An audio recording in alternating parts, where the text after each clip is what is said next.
नमस्कार दोस्तों, मैं BR Chaudhary, assistant professor in history, government PG college Suratgarh. हम पढ़ रहे थे कक्षा 6 से लेकर 12 तक की NCERT बुकों का सार संग्रह, और इसी कड़ी में आज हम पढ़ेंगे NCERT बुकों का जो सार संग्रह की क्लास नंबर 2। इसमें हम पढ़ेंगे क्लास जो कक्षा 6 है, इसके 2 चैप्टर आज वाले वीडियो में हम कवर करेंगे, ग्लोब और मानचित्र। तो बिल्कुल बेसिक जानकारी इसमें और बहुत ही इजी तरीके से हम पढ़ेंगे। तो आइए शुरू करते हैं। NCERT क्लास 6 के अंदर जो सेकंड क्लास, हमारी सीरीज की जो सेकंड क्लास है, उसमें आज हम देखेंगे ग्लोब। तो देखिए ग्लोब क्या है। ग्लोब का मतलब ये है कि पृथ्वी बहुत बड़ी पृथ्वी है, पृथ्वी का छोटा प्रतिरूप, छोटा मॉडल ही क्या है, ग्लोब है। तो ग्लोब क्या है, पृथ्वी का लघु प्रतिरूप ग्लोब है। अच्छा, एक सवाल और पूछा जाता है कि पृथ्वी की आकृति कैसी है। तुम लोग पढ़ते हो कि पृथ्वी गोल है, नाशपाती के समान है, फुटबॉल के समान है, लट्टू के समान है। ऐसा कुछ नहीं है। पृथ्वी की आकृति के लिए एक फिक्स वर्ड यूज किया गया है, याद रखिए, लधवक्ष गोलाभ या जियोड। तो पृथ्वी की आकृति कैसी है, लधवक्ष गोलाभ या जियोड। नेक्स्ट यदि बात करें, पृथ्वी भूमध्य रेखा से ऐसे उभरी हुई है, थोड़ी चौड़ी है और ध्रुवों से चपटी है। तो याद रखिए परिधि और इनका व्यास अलग हो जाएगा। यदि गोल होती तो सारा परिधि और व्यास सेम होते हैं, लेकिन अब थोड़ा सा अलग है ना, क्योंकि ध्रुवों से ये थोड़ी चिपकी हुई है, थोड़ी चपटी है। तो इस वजह से याद रखिए परिधि। परिधि का मतलब, पृथ्वी की परिधि की बात करें, परिधि का मतलब चारों ओर घेरा।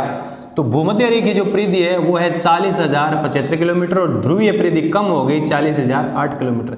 तो भूमध्य रेखा पर परिधि ज्यादा है, जाहिर सी बात है, भूमध्य रेखा पर परिधि ज्यादा है, ध्रुव पर कम है, तो भूमध्य रेखा व्यास भी ज्यादा होगा। तो अब बात करें पृथ्वी के व्यास की, तो भूमध्य रेखीय व्यास है 12,757, जबकि ध्रुव व्यास है 12,714। दोनों में अंतर कई बार पूछ लेते हैं, तो दोनों का अंतर है 43 किलोमीटर, है ना। नेक्स्ट यदि बात करें, पृथ्वी जो अपने, जैसे मान लो ये पृथ्वी अपने अक्ष पर घूर्णन गति करती है। घूर्णन मतलब अक्ष पर घूमना, घूर्णन। ये अपने अक्ष पर घूमती है पश्चिम से पूर्व की ओर। याद रखिए पृथ्वी अपने अक्ष पर घूमती है पश्चिम से पूर्व की ओर, इसलिए सदैव सूर्योदय पूर्व दिशा में होता है और अस्त सदैव पश्चिम दिशा में होता है। तो पृथ्वी अपने अक्ष पर घूमती है पश्चिम से पूर्व की ओर। नेक्स्ट यदि बात करें, ये देखिए ग्लोब है। पृथ्वी, ये जो लधवक्ष गोलाभ या जियोड जिस आकृति में पृथ्वी है, ये इस तरीके की पृथ्वी है। यहाँ भूखंड है, यहाँ भूखंड है, कहीं जलमंडल है, कहीं स्थल मंडल है। तो इस तरीके से हुआ क्या कि भूगोलवेत्ताओं ने किसी भी पर्टिकुलर स्थान की लोकेशन सही तरीके से जानने के लिए 2 तरीके की रेखाओं की कल्पना की, ग्लोब पर अक्षांश रेखा और देशांतर रेखा। तो आइए देखते हैं अक्षांश और देशांतर रेखा। सबसे पहले बात करें अक्षांश रेखा। ये आप ग्लोब देख रहे हो, ए को पकड़ो, अक्षांश में ए को पकड़ो, ऐसे अक्षांश ऐसे आडी रेखा। जो आप ग्लोब पर ये आडी रेखाएं देख रहे हैं, ये क्या है, अक्षांश रेखाएं। मतलब जो पूर्व से पश्चिम की ओर जाती है वो रेखाएं कौन सी है, अक्षांश रेखाएं। कैसे, आइए बात करें।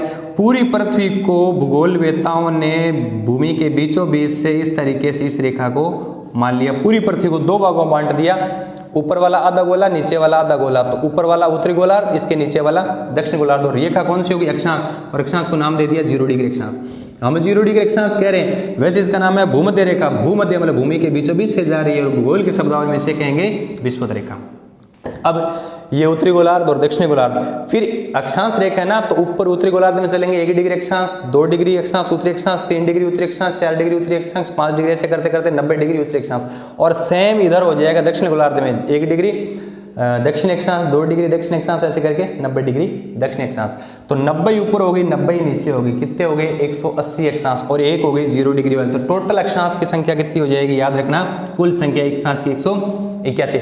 क्योंकि उत्तरी ध्रुव बिंदु के समान है, दक्षिण ध्रुव बिंदु के समान है। क्योंकि जो विषुवत रेखा वाला जो वर्त है, गोला, वो बड़ा है, फिर धीरे धीरे जो वर्त है रेखा छोटी होती जाएगी। लास्ट में जाते जाते उत्तरी ध्रुव बिंदु के समान है, सेम दक्षिण ध्रुव भी बिंदु के समान है। तो वो 2 बिंदु हो गए। तो टोटल अक्षांश पूछे तो 181, 90 प्लस 1, टोटल अक्षांश 181। यदि अक्षांश रेखाओं की बात करें, क्योंकि 2 तो बिंदु है, 2 घटा दो, तो टोटल अक्षांश की बात करें, टोटल अक्षांश 181, अक्षांश रेखा की बात करें 2 घटा दो 179। अक्षांश से किसका निर्धारण होता है, अक्षांश से होता है ताप कटिबंध का निर्धारण। कैसे, अभी जस्ट बात कर लेंगे। फिर दूसरे टाइप की जो रेखा थी वो है देशांतर रेखा। देश से देशांतर पकड़ो और देश से दक्षिण दिशा पकड़ो, दक्षिण से उत्तर की ओर जाने वाली देशांतर रेखा। तो देशांतर रेखा कौन सी है, दक्षिण से कहाँ जा रही है, उत्तर की ओर जा रही है। मतलब ये क्या है, खड़ी रेखा है, मतलब लंबवत रेखा है। तो खड़ी या लंबवत रेखा, ये टोटल कितनी है, 360 है। इससे क्या होता है, देशांतरों से समय का निर्धारण होता है। कैसे, 1 डिग्री देशांतर चल लिए तो 4 मिनट का अंतर आ जाएगा। यदि हम पूर्व दिशा में चल लिए तो 4 मिनट प्लस हो जाएगा। और पश्चिम दिशा में जाएंगे इधर तो 4 मिनट क्या होगा, माइनस होगा। यदि हम बात करें अक्षांश रेखाओं में, अच्छा एक बात और, ये जो रेखा है ये देशांतर रेखा उत्तरी ध्रुव को दक्षिण ध्रुव से मिलाने वाली, ये देखिए इंग्लैंड के ग्रीनविच नामक नगर से जा रही है, तो इसे ग्रीनविच मीन टाइम मतलब ग्रीनविच रेखा भी बोलते हैं। और ये देशांतर है, इसके लगा दिया 0 डिग्री, तो इसको बोलेंगे 0 डिग्री देशांतर। देशांतर से दक्षिण से उत्तर की ओर जाने वाली, इसे प्रधान मध्याह्न रेखा भी बोलते हैं, याद रह जाएगा। अब हम यदि बात करें, क्योंकि ये भी भूमि को 2 भागों में बांट रही है मतलब पूरे, तो ये वाला पूर्वी गोलार्ध हो गया, ये वाला पश्चिम गोलार्ध हो गया। अब आगे देखो, यदि बात करें अक्षांशों में सबसे बड़ा वृत्त कौन सा हो जाएगा, विषुवत रेखा वाला, तो विषुवत वृत्त सबसे बड़ा हो जाएगा। और बिंदुवत कौन से हैं, दोनों ध्रुव, उत्तरी ध्रुव और दक्षिण ध्रुव। फिर यदि हम बात करें, देखो ये पृथ्वी है, पृथ्वी अपने एक्स पर थोड़ी सी झुकी हुई है, कितनी 23.5 डिग्री झुकी हुई है। तो पृथ्वी अपने, जैसे मान लो ये तल है पृथ्वी का, ये अक्ष है, पृथ्वी अक्ष ऐसे झुकी हुई है 23.5 डिग्री, तो 23.5 डिग्री अपने अक्ष से झुकी हुई है और इस कक्षा तल के साथ कोण बना रही है 66.5। कैसे, मान लो ये 90 डिग्री है ना, होना तो ये 90 डिग्री, पृथ्वी अपने अक्ष पर इतनी झुकी हुई है मतलब 23.5 डिग्री है ना, 23.5 डिग्री झुकी हुई है, ये कक्षा तल है, इसके साथ कितना कोण बनाएगी 66 डिग्री। तो कक्षा तल के साथ कोण तो बनाती है 66 डिग्री और झुकी कितनी है, याद रखिए 23.5 डिग्री। 2 अलग अलग सवाल है, आपको कन्फ्यूजन में नहीं जाना है, तो याद रखिए। देखिए पृथ्वी अपने अक्ष पर झुकी हुई है 23.5 डिग्री और कक्षा तल से कोण बना रही है 66, जोड़ोगे तो कितना हो जाएगा 90 डिग्री। नेक्स्ट यदि बात करें कटिबंध की बात करें, मैंने कहा ना इससे ताप कटिबंधों का निर्धारण होता है, तो मैं थोड़ा सा लिख दूं कटिबंध है ना, ताप कटिबंध। ये जो ताप कटिबंध है वो कैसे निर्धारित होते हैं, देखिए यदि हम बात करें पृथ्वी अपने एक्स पर 23.5 डिग्री झुकी हुई है, तो इससे कुछ रेखाओं का निर्धारण करेंगे। थोड़ा सा हम बैक आएंगे, देखेंगे कि ये जो 0 डिग्री अक्षांश है, फिर ऊपर 90 नीचे भी 90 है, टोटल 181 है अक्षांश। इनमें कुछ अक्षांश रेखाएं बहुत महत्वपूर्ण है। देखो 23.5 डिग्री जो उत्तरी अक्षांश है उसे कहेंगे कर्क रेखा, इसी तरीके से 23.5 डिग्री दक्षिण अक्षांश है उसको कहेंगे मकर रेखा। कहने का मतलब कर्क और मकर के बीच ही सूर्य घूमेगा, क्यों, क्योंकि अपने एक्स पर 23.5 डिग्री झुकी हुई है। इसी तरीके से 66.5 डिग्री उत्तरी अक्षांश को बोलेंगे आर्कटिक वृत्त, क्योंकि आर्कटिक जो महासागर की तरफ है ना, उत्तरी ध्रुव की तरफ, तो आर्कटिक महासागर की तरफ, तो इसे बोलेंगे 66 डिग्री उत्तरी अक्षांश को आर्कटिक वृत्त। इसी तरीके से 66 डिग्री दक्षिण अक्षांश को बोलेंगे अंटार्कटिका की तरफ है तो अंटार्कटिका वृत्त। यहाँ से सम्मिलित करने वाले सवाल आते हैं। 90 डिग्री उत्तरी अक्षांश को उत्तरी ध्रुव, 90 डिग्री दक्षिण अक्षांश को दक्षिण ध्रुव। अब इधर आइए, क्योंकि सूर्य कर्क और मकर रेखा के बीच में घूमेगा तो यहाँ गर्मी ज्यादा पड़ेगी, गर्मी ज्यादा होगी मतलब उष्ण, तो इसे कहेंगे उष्ण कटिबंध। फिर कर्क और आर्कटिक वृत्त मतलब 23.5 से 66 इधर और 23.5 से 66 इधर। इधर सूर्य की किरणें थोड़ी तिरछी पड़ेगी तो वहां ज्यादा गर्मी तो नहीं होगी, ठंड और गर्मी दोनों होगा, तो शीत भी होगा और उष्ण भी होगा, तो हो गया शीतोष्ण कटिबंध। तो सेम इधर हो जाएगा शीत और उष्ण, शीतोष्ण कटिबंध। 66 से 90 इधर, 66 से 90 ध्रुवों की तरफ प्रकाश कम पहुंच पाएगा, इसलिए वहां बर्फ जमी रहेगी, ठंड पड़ेगी, इसलिए शीत कटिबंध यहाँ और शीत कटिबंध यहाँ। तो इस तरीके से अक्षांश रेखाओं से हमने यहाँ ही देखा था ताकि ताप कटिबंधों का क्या करते हैं, निर्धारण करते हैं। फिर हम बात करते हैं, अभी हमने बात किया कि देशांतर रेखाओं से किसका निर्धारण करते हैं, समय का। ये कैसे, इधर देखिए ये देशांतर रेखा है और ये अक्षांश रेखा है। अब ये 0 डिग्री देशांतर रेखा है, मैंने बताया कि देशांतर रेखा 360 है, 1 डिग्री देशांतर चलते ही 4 मिनट का अंतर आ जाता है। पूर्वी गोलार्ध में जाएंगे तो प्लस, इधर जाएंगे तो माइनस, अभी आगे जाएंगे तो प्लस ही होगा, पीछे जाएंगे तो माइनस होगा। जैसे हम बात करें भारत, ये भारत है, भारत उत्तरी पूर्वी गोलार्ध में, उत्तरी गोलार्ध में है, पूर्वी गोलार्ध में। भारत का जो मानक समय है 82.5 डिग्री पूरी देशांतर है, मतलब पूर्व देशांतर है। तो क्योंकि 1 डिग्री चलते ही 4 मिनट का अंतर आ जाता है, तो 82.5 को 4 से गुणा करेंगे और 60 का भाग देंगे तो 5.5 घंटे, 5 घंटे का अंतर आएगा इंग्लैंड के टाइम से, मतलब ग्रीनविच मीन टाइम से 5.5 घंटे, क्योंकि पूर्व में इसलिए प्लस लगाएंगे तो इसलिए 5.5 घंटे हमारा टाइम इंग्लैंड से आगे। अब बात करें इस 0 डिग्री, फिर 1 डिग्री पूरी देशांतर ऐसे घूम घाम के वापस क्या आ जाएगा 359 डिग्री, फिर 0 डिग्री, मतलब टोटल संख्या कितनी है 360। इस 0 डिग्री जो ये जो अंतर्राष्ट्रीय है समय रेखा, अंतर्राष्ट्रीय समय रेखा, इसके जस्ट पीछे 180 डिग्री जिसे बोलते हैं अंतरराष्ट्रीय तिथि रेखा, है ना, इंटरनेशनल डेट लाइन। इसे क्या बोलते हैं, इंटरनेशनल डेट लाइन, आइडियल, है ना, 180 डिग्री देशांतर। इसके न तो पूर्वी लगाएंगे न पश्चिम लगाएंगे, क्यों, क्योंकि वो तो न तो पूर्व में न पश्चिम बीच की है ना। यदि उस पीछे वाले जो 180 डिग्री देशांतर है उससे पूर्व में जाएंगे तो एक दिन जोड़ देंगे, पश्चिम में जाएंगे एक दिन घटा देंगे। भाई पूर्व में प्लस है, पश्चिम माइनस है, सिंपल सी बात है। फिर हम बात करें कि पृथ्वी अभी देखा कि पृथ्वी अपने एक्स पर घूम रही है, तो पृथ्वी ये जो पृथ्वी है ये दो टाइप की गति करती है, एक तो है घूर्णन गति और एक परिक्रमण। घूर्णन मतलब अपने एक्स पर घूम रही है, और परिक्रमण तो पिछली क्लास में हमने देखा था कि ये सूर्य की क्या कर रही है, परिक्रमा कर रही है पृथ्वी, है ना। तो याद रखिए क्योंकि सूर्य पृथ्वी का एक क्या है, ग्रह है ना। तो अभी हमने पढ़ा सौर परिवार में, तो पृथ्वी की दो तरीके की गतियां हैं। घूर्णन, जैसे मान लो ये पृथ्वी अपने एक्स पर घूम रही है ना, तो ये हो गई घूर्णन गति। जैसे मान लो ये सूर्य है, ये पृथ्वी घूम रही है, घूर्णन गति। जो भाग सामने आ गया वो वहाँ दिन और पीछे वाला रात, और ये 24 घंटे में एक चक्कर पूरा करती है। तो पृथ्वी घूर्णन मतलब अपने अक्ष पर घूमती है, और क्योंकि जो भाग सामने आ गया वहाँ दिन और जस्ट अपोजिट है वहाँ क्या है, रात, तो इसलिए इसका घूर्णन गति का परिणाम क्या होगा, दिन और रात का बनना। कितने घंटों में घूमेगी, 24 घंटों में, इसलिए इसको क्या बोलेंगे, सौर दिवस बोलेंगे, याद रह जाएगा। दूसरा परिक्रमण, ये देखिए सूर्य, मान लो इस सूर्य के चारों ओर चक्कर लगा रही है, इसे बोलेंगे परिक्रमा। पृथ्वी सूर्य का एक चक्कर 365 से 1/4 दिन में पूरा करती है। तो परिक्रमण गति, परिक्रमा किसकी करेगी, सूर्य की। क्या परिणाम होगा, ऋतु परिवर्तन होगा। सिंपल, उससे दिन रात बनेंगे, परिक्रमण से ऋतु परिवर्तन होगा। कितने टाइम में करेगी, सूर्य का चक्कर 365 से 1/4 दिन, है ना। इसलिए हर चौथे वर्ष, ये 6 घंटा है ना, ये 1/4 चौथे वर्ष मिलकर एक दिन बन जाएगा। इसलिए हर चौथे वर्ष क्या होगा, लीप वर्ष होगा। लीप वर्ष का मतलब 365 की बजाय 366 दिन होगा। तो ये दिन कहाँ जुड़ेगा, फरवरी माह में जुड़ेगा, 28 की बजाय 29 दिन हो जाएंगे। फिर यदि बात करें ऋतुओं की, देखिए क्या था, परिक्रमण गति के कारण ऋतु परिवर्तन। ऋतु परिवर्तन कैसे होता है बात करेंगे। इससे पहले कि हम 3 वर्ड समझेंगे, जलवायु, ऋतु, मौसम, आपने खूब सुने होंगे, जलवायु, ऋतु, मौसम। जलवायु क्या होता है, जलवायु का मतलब होता है मौसमी दशाओं का योग, बहुत लंबे टाइम की। जैसे भारत की जलवायु पूछ ले, उष्णकटिबंधीय है, मानसूनी। फिर बात करें ऋतु, ऋतु है तो मौसमी दशाओं का योग, लेकिन है माह, 3 या 4 माह का। तो मतलब बात तो वही है, लेकिन टाइम ड्यूरेशन कम हो गया, 3-4 माह की बात हो रही है। यदि बात करें मौसम की, तो मौसम में भी मौसमी दशाओं का योग है, लेकिन दिनों की बात हो रही है। जैसे आज मौसम खराब है, ऐसा नहीं बोलते ना, आज जलवायु उष्ण है, ऐसा नहीं बोलते। जलवायु का मतलब बहुत लंबा टाइम, ऋतु का मतलब 3-4 महीने, और मौसम का मतलब दिनों की बात हो रही है। तो ऋतुओं की बात करें मतलब 3-4 महीनों की बात हम करेंगे, पर्टिकुलर टाइम है। तो सिंपल, ये देखिए, ये पृथ्वी है, ग्लोब है, ये भूमध्य रेखा है, मैंने बताया नहीं, ये भूमध्य रेखा है, विषुवत रेखा है, यहाँ पर सूर्य। मान लो होता क्या है कि इन दोनों रेखाओं के बीच में सूर्य घूमेगा, तो यहाँ 2 बार आएगा, यहाँ मार्च में भी रहेगा, सितंबर में रहेगा, जून में यहाँ जाएगा, दिसंबर में यहाँ जाएगा। तो हम बात करते हैं मार्च से स्टार्ट करें। देखिए ये मार्च में सूर्य भूमध्य रेखा पर है, धरती के बीचों बीच है, तो पूरी दुनिया में दिन रात एक जैसे होंगे, मौसम ठीक ठाक होगा। फिर धीरे धीरे मार्च के बाद थोड़ा ऊपर चलेगा, जून में आ जाएगा कर्क रेखा पर, मतलब उत्तरी गोलार्ध में आ जाएगा। उत्तरी गोलार्ध में सूर्य आ गया, मतलब सूर्य की किरणें सीधी पड़ेगी तो गर्मी पड़ेगी, मतलब गर्मी का मौसम होगा। इसके विपरीत दक्षिण गोलार्ध में सर्दी का मौसम होगा। उत्तरी गोलार्ध में गर्मी है तो दिन बड़े रात छोटी, उत्तरी और दक्षिण गोलार्ध में क्या हो जाएगा, सर्दी हो जाएगी, रातें बड़ी दिन छोटे। फिर जून के बाद फिर आ जाएगा 3 महीने बाद सितंबर, वापस कहाँ, भूमध्य रेखा पर। तो 21 मार्च को कहाँ था, भूमध्य रेखा पर। 21 जून को कहाँ चला गया, कर्क रेखा पर। फिर वापस का कितने 23 सितंबर वापस कहाँ गया, भूमध्य रेखा पर। मतलब जहाँ मार्च में था वहाँ सितंबर वापस आ गया, फिर वापस वही स्थिति हो जाएगी मार्च जैसी, पूरी दुनिया में दिन रात बराबर। फिर नीचे सितंबर में 3 जोड़, दिसंबर में कहाँ जाएगा, मकर रेखा पर। तो फिर यहाँ क्या होगी, गर्मी, दिन बड़े रात छोटे। इसके विपरीत इधर क्या होगी, सर्दी, रातें बड़ी दिन छोटे।